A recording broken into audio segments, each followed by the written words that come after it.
India TV YouTube channel को subscribe करें और बेल आइकन दबाएं। इस वक्त स्वास्थ्य मंत्रालय की तरफ से कोरोना के देश में हालात को लेकर एक प्रेस कॉन्फ्रेंस की जा रही है। 15% से अधिक है। राज्य सरकारों के लिए भी और भारत सरकार के लिए भी ये 146 जिले हैं जो चिंता का विषय हैं। हमने राज्य सरकारों से बहुत व्यापक विचार विमर्श किया है कि इन 146 जिलों में किस प्रकार के प्रयास किए जाने चाहिए जिससे कि इन्फेक्शन का ट्रांसमिशन रोका जा सके। इसके बाद 274 जिले ऐसे हैं। ये 146 जो हैं ये आप डार्क रेड में देख रहे हैं। देश में 146 districts which have a positivity rate of more than 15%. So these 146 districts are the cause of concern, and these are the districts where maximum number of new cases are coming and the health system is facing the strain of these new cases.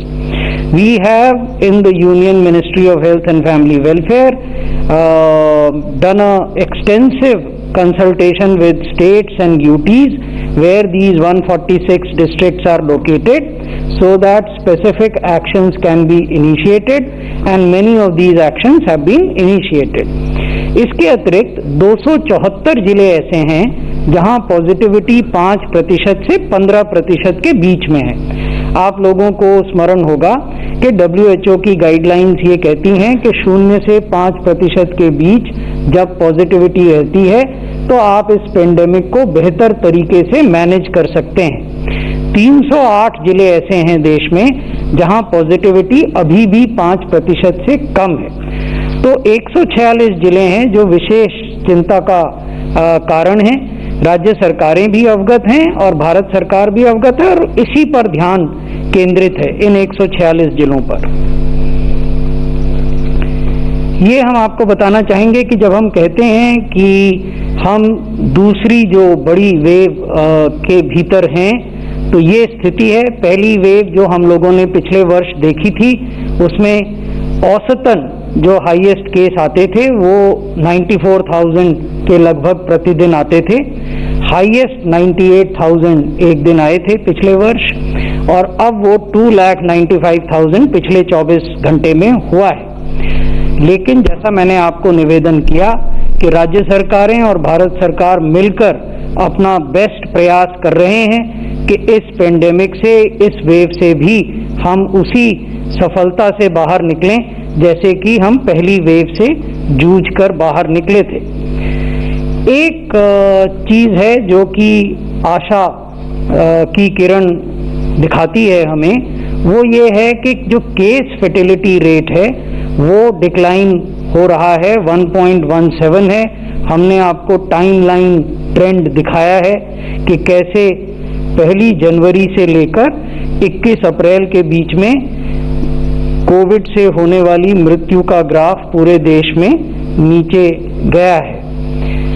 5 राज्य ऐसे हैं देश में जहां की 1 लाख से ज्यादा active cases हैं, यानी ये वो राज्य हैं जहां 1 लाख से ज्यादा व्यक्ति या तो अस्पतालों में हैं या होम आइसोलेशन में हैं और उनको मेडिकल केयर होम आइसोलेशन में या मॉनिटरिंग की जा रही है।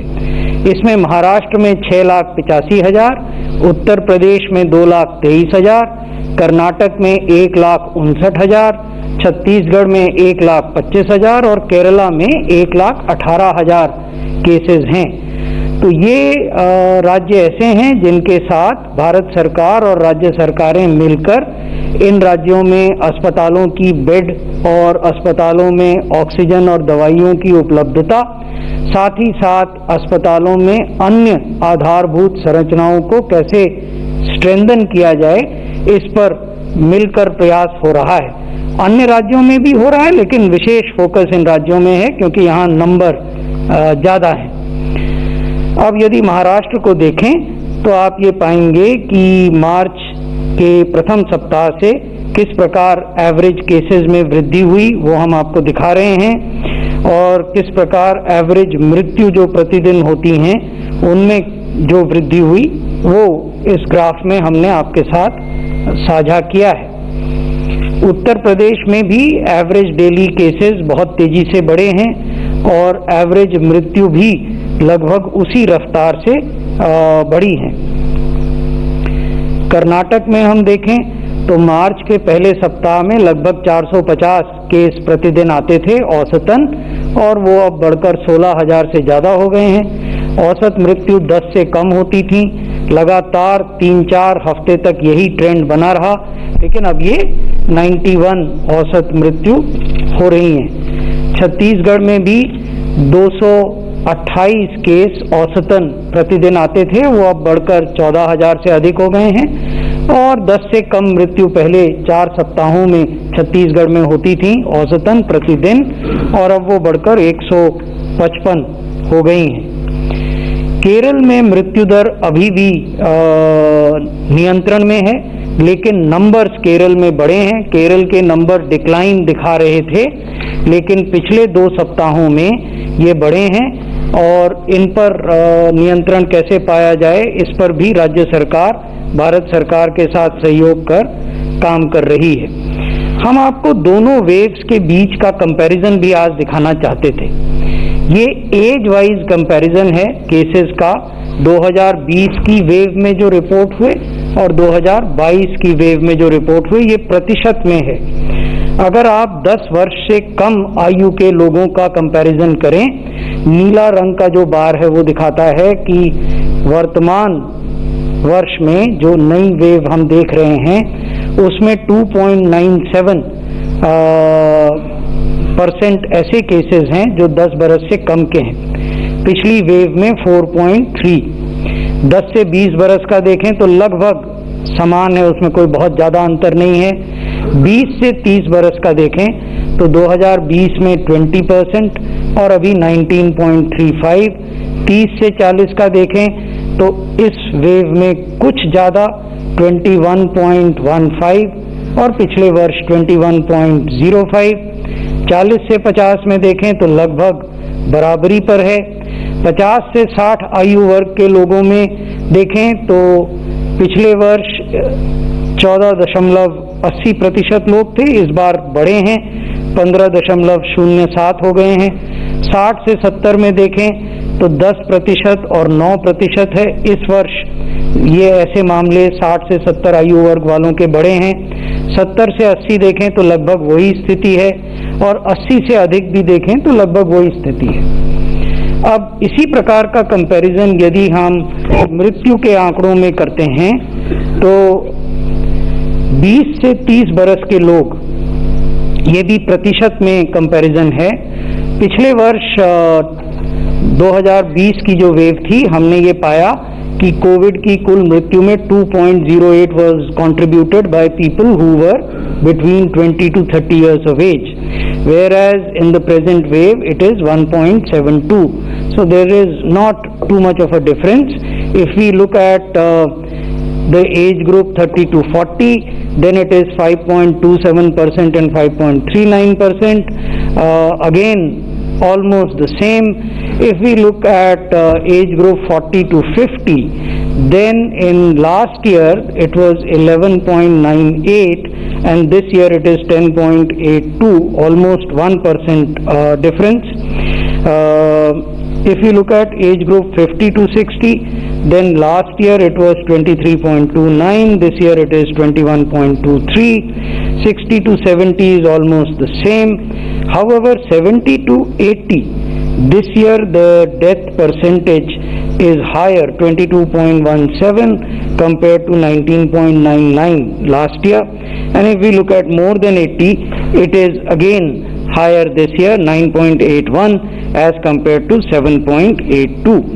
अब मैं आपका ध्यान आकृष्ट करना चाहूँगा एक मुख्य समस्या की तरफ।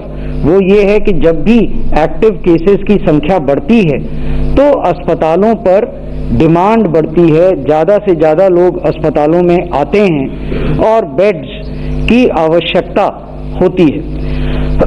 राज्यों में राज्य सरकारों द्वारा बेड्स की भी व्यवस्था की जाती है और भारत सरकार के जो संस्थान हैं राज्यों में उनके द्वारा भी व्यवस्था की जाती है। मैं आपको दिल्ली के बारे में बताना चाहूँगा। 1 मार्च को दिल्ली में 510 बेड उपलब्ध थे। 510 beds were available in 3 central government hospitals. इनमें से 419 कोविड बेड थे और ये ऑक्सीजन बेड भी कहलाते हैं, और 91 आईसीयू बेड्स थे। 20 अप्रैल को जो भारत सरकार के अस्पताल हैं, मैंने ब्यौरा यहाँ नीचे आपके साथ साझा किया है, इनमें 2105 बेड बढ़ा दिए गए, 1875 ऑक्सीजन के बेड और 230 आईसीयू के बेड। आने वाले दिनों में हम 164 ऑक्सीजन बेड और 122 आईसीयू बेड जोड़ रहे हैं। ये अगले 2 सप्ताहों में जुड़ जाएंगे। तो ये जो 2105 बेड अभी उपलब्ध हैं, वो कहाँ कहाँ उपलब्ध हैं? वो trauma centre AIIMS new Delhi में है, एम्स का जो झज्जर में कैंपस है उसमें है, फिर एम्स की जो मेन बिल्डिंग है उसमें है, सफदरजंग अस्पताल में है, आरएमएल अस्पताल में है, लेडी हार्डिंग मेडिकल कॉलेज में है, all India institute of Ayurveda जो सरिता विहार में है वहाँ है, ईएसआई का ओखला में अस्पताल है उसमें एडिशनल बेड्स क्रिएट किए गए हैं, ईएसआई का झिलमिल में भी अस्पताल है, ये दोनों लेबर मंत्रालय के अस्पताल हैं, इनमें भी एडिशनल बेड्स क्रिएट किए गए हैं। इसके अलावा जो इसमें नहीं है, लेकिन जो जानकारी मैं आपको आज देना चाहता हूँ वो ये कि रेलवे ने शकूर बस्ती में 50 कोचेज लगाई हैं। इनमें 800 बेड्स हैं, इनमें से कुछ बेड्स में ऑक्सीजन की व्यवस्था है। रेलवे ने आनंद विहार स्टेशन में भी 25 कोचेज लगाई हैं, उनमें 400 बेड्स की प्रावधान किया गया है।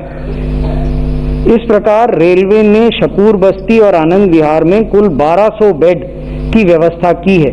इनका उपयोग आइसोलेशन बेड्स के रूप में या ऑक्सीजन बेड्स के रूप में किया जा सकता है। इसके अलावा डीआरडीओ ने धौला कुआं में फील्ड अस्पताल को पुनः चालू किया है, जिसमें 2 दिन पहले 250 बेड ऑपरेशनलाइज किए गए थे और 250 बेड कल सुबह से ऑपरेशनलाइज हो जाएंगे। तो 1200 बेड रेलवे द्वारा और 500 बेड डीआरडीओ द्वारा भी इस जानकारी में जुड़ जाएंगे जो हम आपके साथ साझा कर रहे हैं। इसके अलावा दिल्ली सरकार ने अपने प्रयासों से भी काफी बड़ी संख्या में बेड्स बढ़ाए हैं। अपने अस्पतालों में भी दिल्ली सरकार ने बढ़ाए हैं। अस्पतालों का उन्होंने प्राइवेट अस्पतालों को भी कोविड अस्पताल के रूप में परिवर्तित करके बढ़ाए हैं और जो प्राइवेट अस्पताल हैं उनके साथ होटलों की टैगिंग करके भी बढ़ाए हैं। तो इस प्रकार दिल्ली सरकार के प्रयास और भारत सरकार के प्रयासों से हम हर दिन दिल्ली में उपलब्ध बेड्स को बढ़ाते जा रहे हैं और आने वाले दिनों में भी इनको बढ़ाएंगे। अब वैक्सीनेशन की बात करते हैं। देश में 13 करोड़ वैक्सीनेशन हो चुके हैं। 13 करोड़ 1 लाख डोजेज एडमिनिस्टर हुई हैं। पिछले 24 घंटे में लगभग 30 लाख डोजेज एडमिनिस्टर हुई। यहाँ महत्वपूर्ण बात जो मैं आपको बताना चाहता हूँ, आंकड़े तो हमने आपके साथ साझा किए हैं। महत्वपूर्ण बात यह है कि 87% हेल्थ केयर वर्कर्स को उनकी पहली डोज देश भर में मिल गई है। 87% of all healthcare workers in the country have received the first dose of vaccine. 80% of healthcare workers have received the second dose of vaccine. तो ये एक संतोष की फिगर है, यानी हमारे हेल्थ केयर वर्कर्स को सुरक्षित रखने में राज्यों के सम्मिलित प्रयासों के साथ हम सफल हुए हैं। अब अगर फ्रंटलाइन वर्कर्स को देखें, उनके आंकड़े भी हमने दिए हैं। देश भर में 79% जो फ्रंटलाइन वर्कर्स हैं उनको पहला डोज एडमिनिस्टर हो गया है। 79% of frontline workers in the entire country have been administered the first dose of COVID vaccine, and this has been made possible because of the joint and collaborative efforts of the state governments and the union government. जो eligible second dose वाले frontline workers हैं, 81% of them have received the second dose. So that is also a cause for satisfaction. बड़ी संख्या में जो health care worker और front line workers हैं उनको प्रोटेक्ट करने में हम सफल हुए हैं। अब मैं आपको ये राज्यों की स्थिति दिखाना चाहूँगा। राष्ट्रीय औसत, जैसा मैंने आपको बताया, हेल्थ केयर वर्कर्स का जिनको पहली डोज मिली है वो 87.17% है, नीचे हमने दिया है। लेकिन अनेक राज्य हैं जिन्होंने 100% वर्कर्स को या 90% से ज़्यादा हेल्थ केयर वर्कर्स को पहला डोज एडमिनिस्टर किया है। इसमें हिमाचल प्रदेश, दमन और दीव, केरला, राजस्थान, लद्दाख, उत्तराखंड, बिहार, मध्य प्रदेश, छत्तीसगढ़, झारखंड और गुजरात हैं। ये वो राज्य हैं जिन्होंने नेशनल एवरेज से तो बेहतर काम किया ही है, लेकिन अपने 100% हेल्थ केयर वर्कर्स या 90% से अधिक हेल्थ केयर वर्कर्स को पहला डोज एडमिनिस्टर किया है। अब अगर आप दूसरे डोज के एडमिनिस्ट्रेशन को देखें, नहीं, ये वो है, I am sorry, this is two states that have done less than 75% of the first dose to health care workers.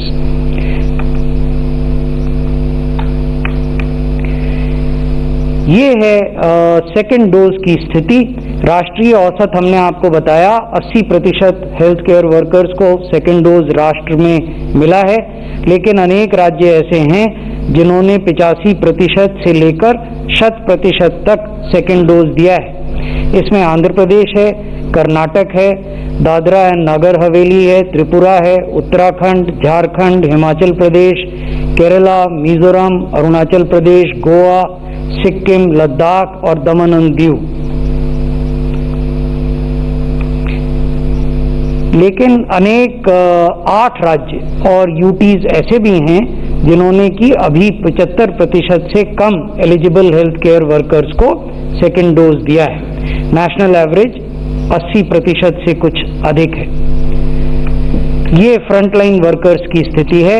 राष्ट्रीय औसत, जैसा मैंने आपको बताया, इस 79%, 78.55, लेकिन अनेक राज्य ऐसे हैं जिन्होंने कि 80% से लेकर 95% फ्रंटलाइन वर्कर्स को पहला डोज एडमिनिस्टर किया है। ऐसे 11 राज्य हैं, हिमाचल प्रदेश, उत्तर प्रदेश, त्रिपुरा, दमन एंड दीव, उत्तराखंड, छत्तीसगढ़, लद्दाख, राजस्थान, मध्य प्रदेश, गुजरात, दादरा और नगर हवेली। लेकिन 10 राज्य और यूटी ऐसे भी हैं जिन्होंने 65% से कम फ्रंटलाइन वर्कर्स को पहला डोज दिया है। ये हेल्थ मिनिस्ट्री की प्रेस कॉन्फ्रेंस थी जिसमें आंकड़े दिए जा रहे थे राज्यों में क्या कोरोना इस वक्त क्या स्थिति है और वैक्सीन को लेकर क्या स्थिति है। एक छोटे से ब्रेक के लिए हमें रुकना पड़ेगा और ब्रेक के बाद हमारे साथ 2 जाने माने डॉक्टर्स होंगे। आज नासिक में जो हादसा हुआ उससे हमें क्या सबक मिलता है और आगे क्या राह है, उनसे बात करेंगे इस ब्रेक के बाद।